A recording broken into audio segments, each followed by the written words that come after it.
I've always been quite a curious person. Although I often come off as reserved, I don't take anything just as it is. My first instinct is to question. Why? How? What if? I don't do it necessarily to be difficult or disprove anyone's intelligence, but instead for my own benefit and knowledge. Well, I asked until I eventually got all the right answers that led me to my calling in the field of biology. Most people think biologists are these wacky, mad scientists that perform insane experiments deep down their dark cellar.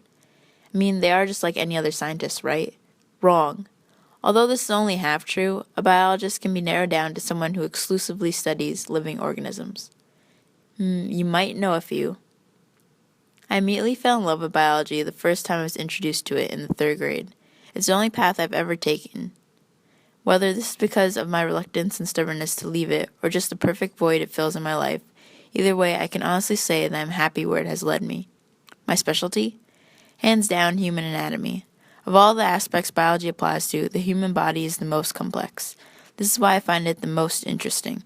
Every single body part plays a role and duty to maintain itself, as well as many others in an almost assembly line fashion.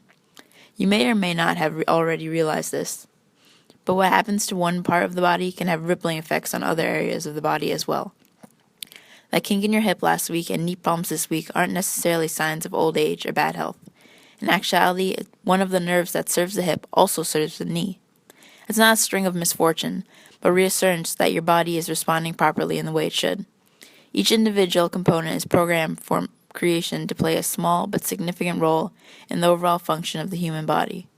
It's fascinating to know that there's almost a small colony living in and controlling our bodies.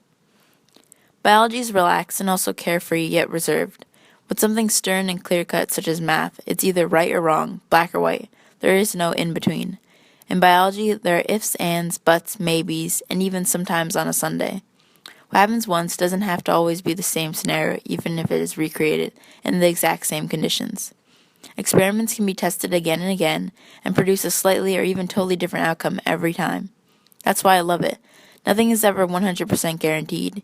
Even though I've added all the right components and done the necessary steps correctly, there's still room for error.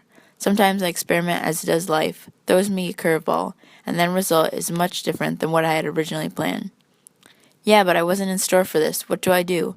I think about how far I've come and how far I'm going, pick myself up, dust off the remains, and remind myself these results are only temporary.